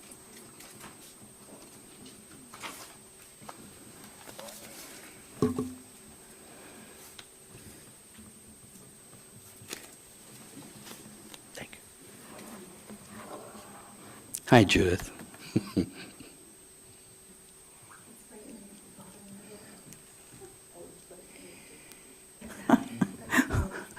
Okay, thank you. I think it was meant for me to be here tonight. For those of you who don't know me, I have been involved in the politics of Port Lions as well. I'm former mayor as well as being on the council up until October, which I did not run again because I'm concentrating on the school district. Judith, would you state your name for the record, Oh, I'm please? sorry. My name is Judith Clayton from Port Lions. I commend the Assembly for the conversation, for the information, and for the knowledge that has been shared tonight. How many meetings that I've attended here, as well as at the forum and various other assemblies, it's been very frustrating in the villages because our money comes in to Kodiak. We support it with our taxes. We are involved. You are responsible for a lot of our basic essentials out at the communities as well. And we've not had a chance to voice it, nor have we had a chance to collaborate. And that's what I keep hearing here and to the other meetings that I attend, the importance of collaboration. And that means knowing our villages, and we get to know you. And you can come out there and will give us a chance to hear some of the problems that we have, because it's extremely difficult for us to attend these meetings as much as we would like. And for those of you who have been out in the villages to say, well, we can get on the phone or something like that, well, it's getting better, but it's still very much of an issue. So again, thank you so much for your conversation, and with this vote, I will be excited to share with our community that we will be having a visit, and I'm sure we'll throw a blowout party for you. So again, thank you very much, and thank you for this tonight. Thank you, Judith. Do we have a caller? Okay. We're now answering a call from the queue. Thank you for calling the Assembly. Please state your name for the record. Yes, this is Charles Davidson. I'm calling as a private citizen in no official capacity. But I just, after reading some of the cuts being proposed to our school system, the first thing that came to my mind, and thinking about the BSA and how long it's been since it's been raised, I wonder how many of you would be thinking what kind of education you would have received had you had those withdrawing of funds for so long in our own educational system as we evolve. We owe it to our future kids, grandkids. We owe it. Let's not cheat the kids. Let's provide them with the items that are going to be with them the rest of their life, the arts and friendships and many things. And I had 2 kids that went through this complete system, and so many kids that have gone through this system in the past have done so wonderful today. So let's keep that record. And that's all I have. Please spare the dime, because I'm telling you, and I realize we have some very rough waters ahead of us in this town, possibly. But we have a very important contribution to make in this town, and it's called protein. And it's an important item that we contribute to the world's economy. So let's not forget who we are and exactly what we have to offer. Thank you very much. Thank you, Charlie. Anyone else wishing to speak? Please step up, sign in. Hi, my name's Debbie Rohr, and I am the activities director for the school district. I did not come tonight with the intent of coming up here and speaking, but sitting in the back and listening and knowing that I need to come support our kids. And we had a number of our athletes and kids show up tonight to say a few words.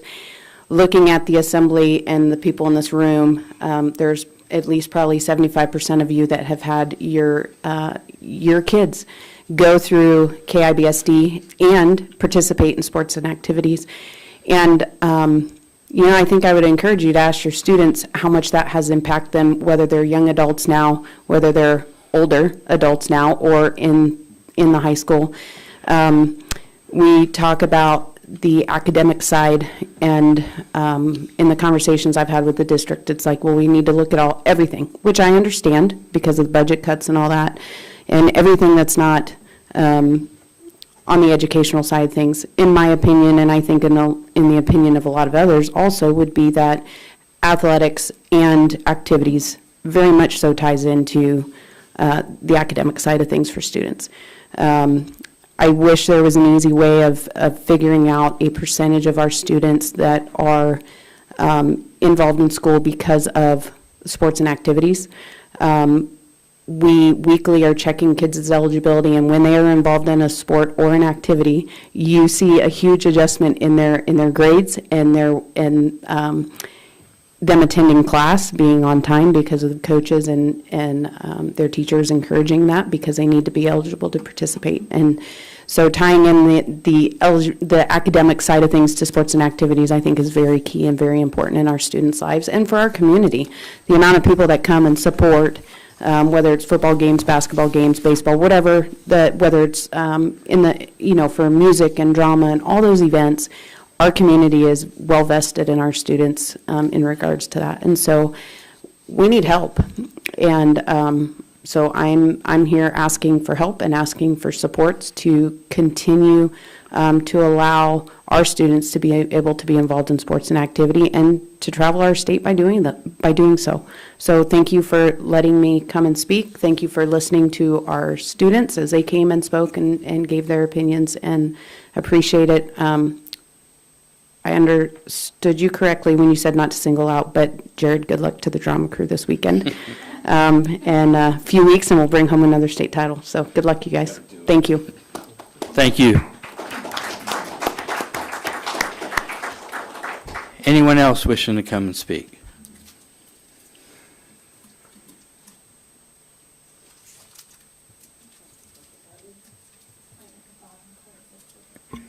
Okay.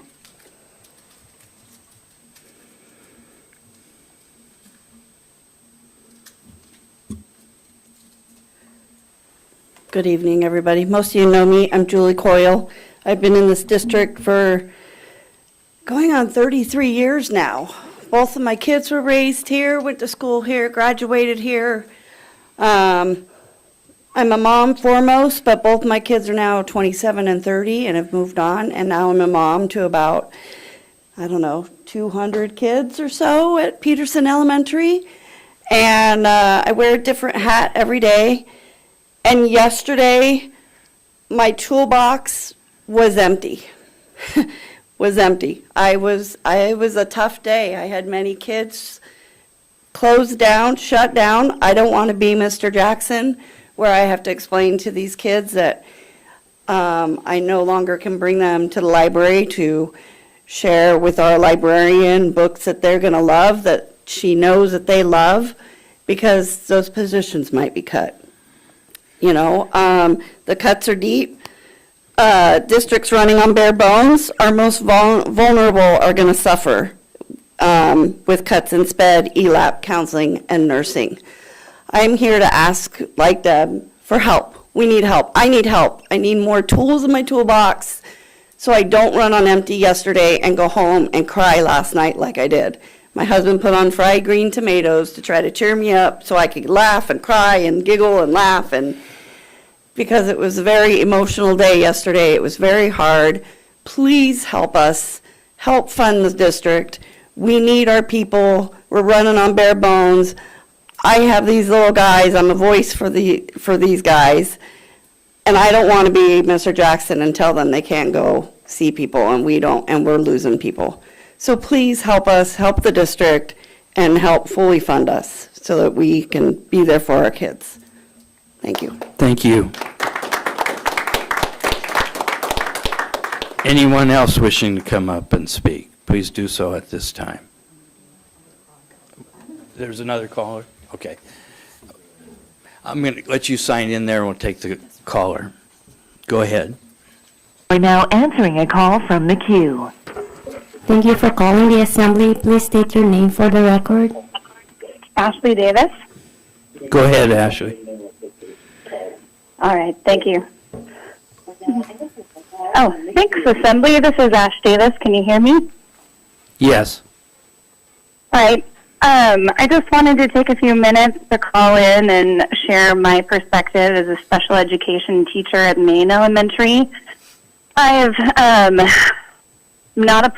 by saying I'm not a political activist and never envisioned myself in that role, but I supervise about 15 paraprofessionals, many of whom asked me today if they were going to be able to keep their jobs going into the next school year, which is really hard position to be in as a teacher, as I have absolutely no say in such matters. But I just wanted to stress that the community at large, I think, is very worried and very concerned about our programs being cut and the level of care we're being able to offer students being threatened.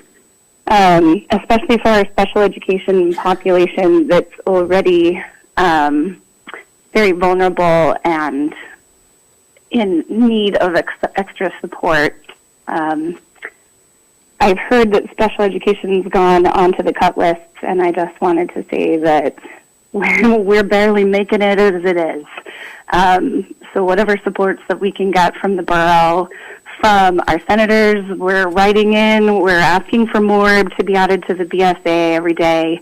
We're doing everything that we can on our end to try and bring funding to Alaska schools, and I just felt like I needed to call and make my voice heard, asking to fund our schools. So also, I would like to just say that I had the wonderful opportunity to go and watch my daughter perform at the high school last night in the jazz band concert, which was the most amazing concert I've been to in her 15 years of life. I was so proud. She played so well, and that band was just in sync and happy to be playing music, and they deserve to have teachers and funding and all the things that they need to be a cohesive musical group. And it's just very worrisome, the idea of cutting a teacher, because while they say, oh, band isn't going anywhere, music's not going anywhere, it will be compromised if we cut positions.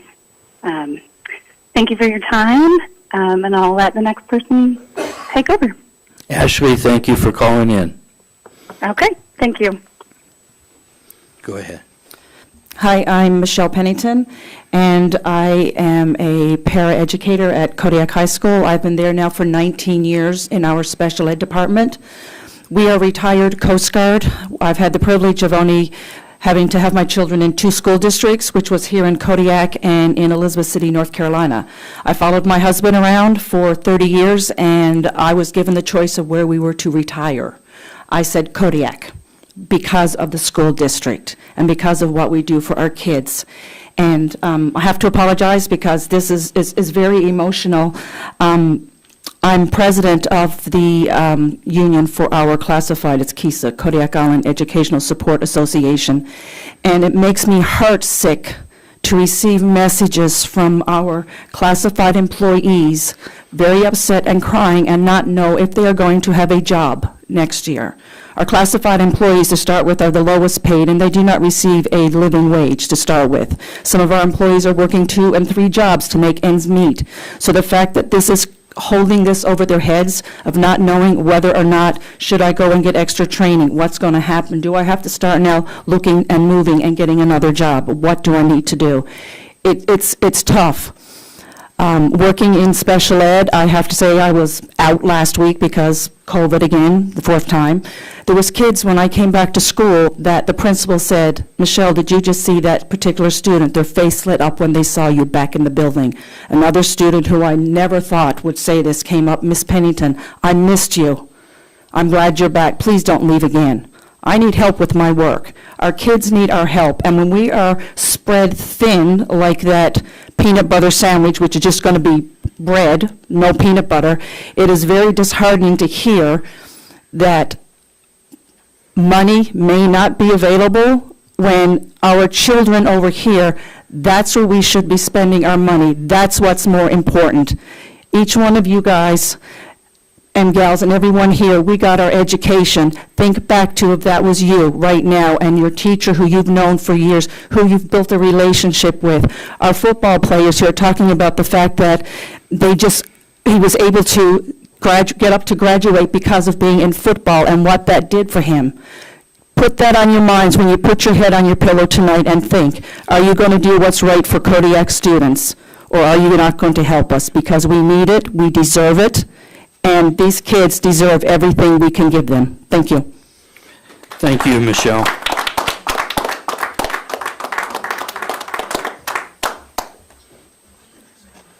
Two callers, okay. Is there a caller? Yeah, you mind if I take the callers? go ahead. Okay, go We're ahead. now answering a call from the queue. Thank you for calling the assembly. Please state your name for the record. Victoria Christensen. Go ahead, Karina.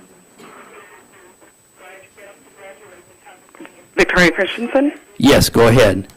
Okay.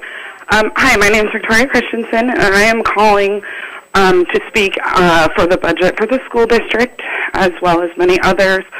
I have 4 boys going through KIBSD. I'm also an employee of KIBSD. My concern right now is that working inside of the district, you see that we're stripped to bare bones as it is. Some of us are pulling the weight of more than just one position to get through the days. That for me is stripping away from any relationships adults are being able to be made with our children. A lot more of our children need social emotional learning. The more and more stress that's put on us as employees takes from the kids. We aren't able to be what we could be for our students. And with 4 young boys, I encourage you guys to look into funding the school district and what the budget cuts are really truly going to look like on tomorrow's school board docs that will be posted. It's very devastating as a mother who also relies on the salmon industry. We all know that's not going well for Kodiak right now.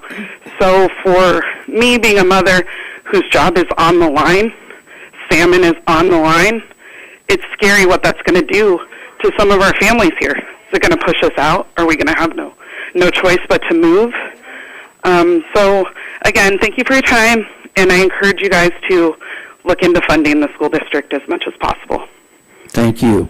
Ma'am, Thank you. go ahead, and then we'll take the next caller. Hello again. My name is Amanda Knudsen. And I just wanted to reiterate how bare bones our buildings already are. I look at that list and I don't know how some of those things are going to be cut. I teach special ed, and I'm the only special ed teacher in my building. There's not another person to cut. So hearing that some of my colleagues who have larger caseloads than myself, who have greater needs than myself, might be losing some of their colleagues that they come to rely on, it's incredibly difficult to deal with what we're dealing with as it is. And there's so many positions that, how can you cut a nurse? I have students who require medical needs, but there's nurses on the cut list. I rely on my counselor to be my backup, but there's counselors on the cut list. I rely on my paras, and now hearing that many of them are worried about their jobs, I can't do my job without them. So if there's any money, I would encourage you to fund the district as much as is possible, and know that we're also writing to the state, and we're telling the state we need more money. We're not just coming to you just because you're here, and I can't afford to fly to Juneau. So while they get a phone call and an email you, I'll get to see my lovely face. So thank you so much for your time, and I would encourage you to look at this list. I would challenge you to find a borough assembly where you filled up a whole page. We've gone over the whole page. There's more people on this list than the page has room for. So thank you all for your time, and I appreciate your concerns as you think about the budget for the next year. Thank you. Thank you, Amanda. We'll take the next caller, please. You are now answering a call from the queue.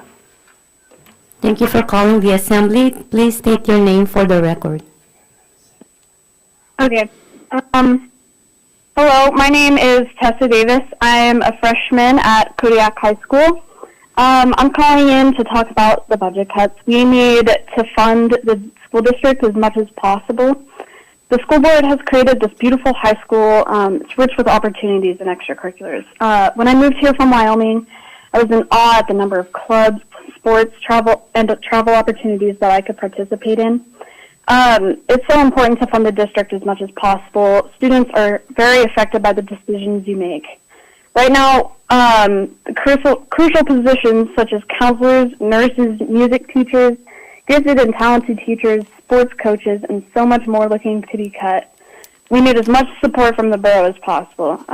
I go to school every day looking forward to these programs, and it's made my education so much more enjoyable and fun. Out of all my years in school, the year I've spent at Kodiak High School and the Kodiak Middle School has been the best. And my music teachers work so hard every day to get their students more involved in music. My gifted and talented teachers work so hard every day to push and challenge us to learn more and be creative. I can't even describe how important my counselors' jobs are. They do so much for every single student in this building. Our school needs to be able to keep positions that directly affect the well-being of students' education. And of course, with the money deficits, cuts have to be made, but assembly members and borough members should be making every effort they can to maintain the wonderful schooling experience that exists at KHS today. I understand that budget is difficult, but you need to invest in school. By investing in our schools, you're investing in the students, and then you're investing in the future of Kodiak itself. Thank you so much for the work you put in. Thank you for listening to the voices of your constituents. And thank you, Assembly members, for working hard to make decisions that are best for the borough. Thank you. Thank you, Ms. Davis, for calling in. Anyone else wish to come forward and speak? Are there any other callers? Okay. Anyone else wishing to come up? Please do it this time. Last call. Okay, we're going to take a 10-minute recess before we get into the executive session stuff. So thank you all for coming.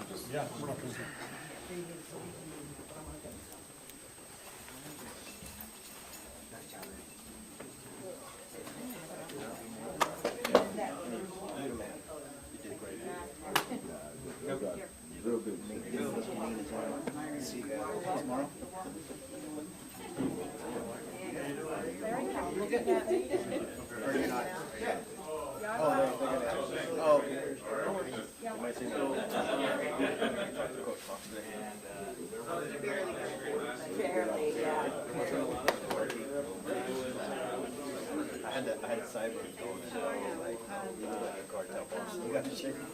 I had some flashbacks. What's your? Nice job. What's after school? What's left after school? My son is the first football team's here. Well, he's not the man right there. Free safety. Very good. Coach Jones was part of that. He had a guy at Iowa who high school state championship. November, because it was 18th of that October. So he actually worked for Circus. Yeah, he went in and did 30 years. We were in the city. Is Nick still in Washington? I wasn't going to get up because I was thinking the school board meeting. He got up beside it. Fun, but you know what? And I told my husband, Larry keeps looking at me. So I took my. I had to put my head down because I knew you were. Nice job. And like I said, him and just. Every second of the day, you don't have. Well, you know, it's interesting, at least from my seat, somebody gets here and makes them leave, and then as soon as like the potatoes of a meat, they're like, come out, stop smoking, leave, and it's like, dude, you need to listen to some of the other decisions that we're faced with, because all super is no, right? And you don't know what the decision-making process looks like, and what some of the other factors are. So here, you know, we have this little regarding budgets, we have discussions about, you know, $3 million for the repairs to a roof. Every day, we're going to the federal government. Sure you can. I know, but you know what? I'm so proud of these guys. I'm several. Oh, yeah. I think you're about to go. So will you take your class with Miss Thomas and I do. They know. They feel like No, I'm not there in the headquarters. Well, not just this. Have you ever seen the first one breakout room? Okay, have you ever go in and see the first one breakout room? You see all that stuff all over the walls? That's over there with the. We're all running the same. History and Especially. science. I know. So then I'm like, oh, cry. I kept like, this shit smells really cry. Ben, stop it. If you look at my notes, I'm like, Josh. Like, correcting myself. I told Greg, because Greg was being angry, he had to see his radiologist today, so it's like, yeah, I'm gonna go to the meeting, I said, I'll see you when you get home, I didn't see that long. But you can't be like, then he said, exactly. We're not leaving after school, we're not leaving now, we're gonna yeah, the plane before his was delayed, coming back home, wherever it was. Get up and pull out, so early, he's got to brush his teeth. Either the urologist, radiologist, or the oncologist. I said, no, oncologist didn't get to see him. It's not him, they just let him talk. But I just report, everything is good. Everything is good. I don't know what kind of chaperone. Well, I don't know. He's great in 4 years, 3 years. The biggest thing now is that he just got his. Are they gonna come here? He just got that MRI from the head down to the toes because he's got bone fractures in his hip, his back, and falling apart. Yeah, his knees are braced, so that's why he's at 90% now. He's gonna be well over 100%. Well, when he goes, he still goes out hunting, but he's declining and not even able to. Now he's like, he sticks to my he goes and hunts in the lower 48 where it's flat land. Or he comes home and then his back was out so bad last month. And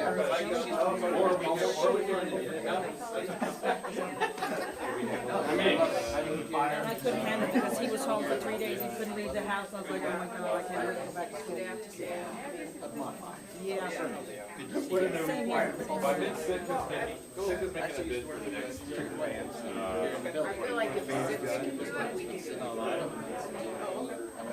We can figure it out. It would be, well, honestly, like February. Plus all you got to do. I'll see you. Yeah. I'll see y'all. That was another reason why I got one. Mr. Wright, I'll see you. I'm really hit you up.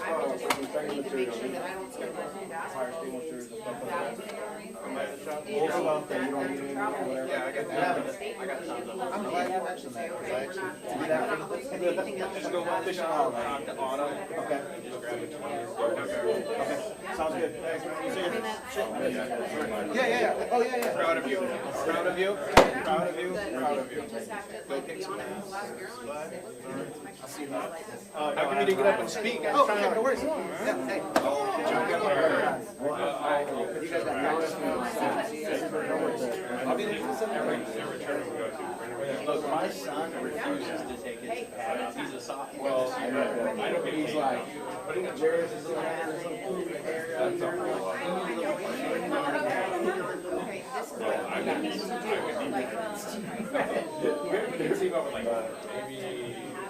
I can do the airline tickets, I can do the housing, I can do the getting around, I can do all of the. You didn't learn a lot about it. The running it, like. Nice job. What are you doing after school? So they need to do that, because I don't, that part I would not be, I would not be. It would be like a special thing. I understand that was me, I get that, no, I know this would be. All right, we'll talk. Okay. Good for you and I'll read. Yeah, I may not have a job, so let's just wait and see what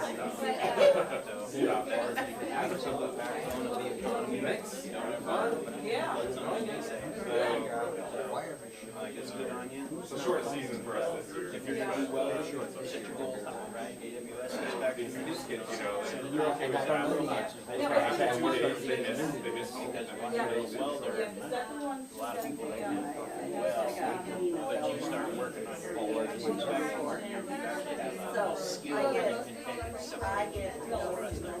Oh, was reading the Reader's Theater? Yes.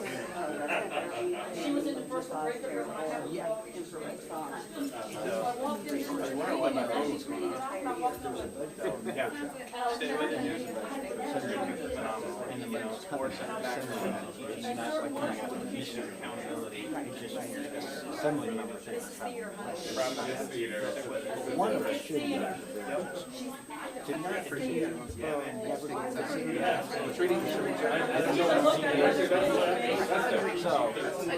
Yeah. So, if there's anything like that, come out of it. 17. Yep, me too. And that's why we're going 17. Yep, 17. Both my parents own those. To let him know stepping up to the plate. He wants to do things, actually. That's my personal feeling. Yeah. Because I think that's the responsibility is. They need to feel the school. Yeah, and then when they're part of the borough, doesn't have the same issue. I wouldn't go to no for coming out of XYZ. Well, actually, at the time, so that's what. All right, and if a different assembly member wanted to go to represent, they'll have to say, skip this. Pardon me? Gives a call. I mean, I agree. but no, So. and that's also why. Yeah, because they got those two things that are in there, two big ones. If you look up online, one you can't find in accordance with the other. Let him represent. I know. We don't have anything to do. That's right. Which makes sense. I think when I first got out there. I'm over on Woodland. Well, I'm on Sheraton, so you're just over from us. Yeah, we were on Wolverine. Yeah. And then when my boys got older, we needed their own space. Yeah. It's plenty of room for 2 boys.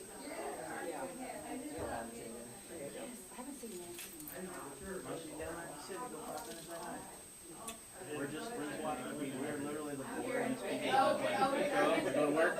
We come Oh, home. no, dude, it's boring. No, Are you Robert and kidding? I out in the flats, we like. What do you want to do for dinner? Or Greg will say. Robert cooks. Right, and see. Since he retired, I made him cook. Right. And say, Greg says when I retire, I'll cook. Yeah. I sure will. He's doing really good. He'll be up here in June because I'm going. Get up there and do your job. Yeah, to Johannesburg for 2 weeks. He's coming up here. I sure He still will. owes me lunch. I'll make sure we tell that. We can always listen.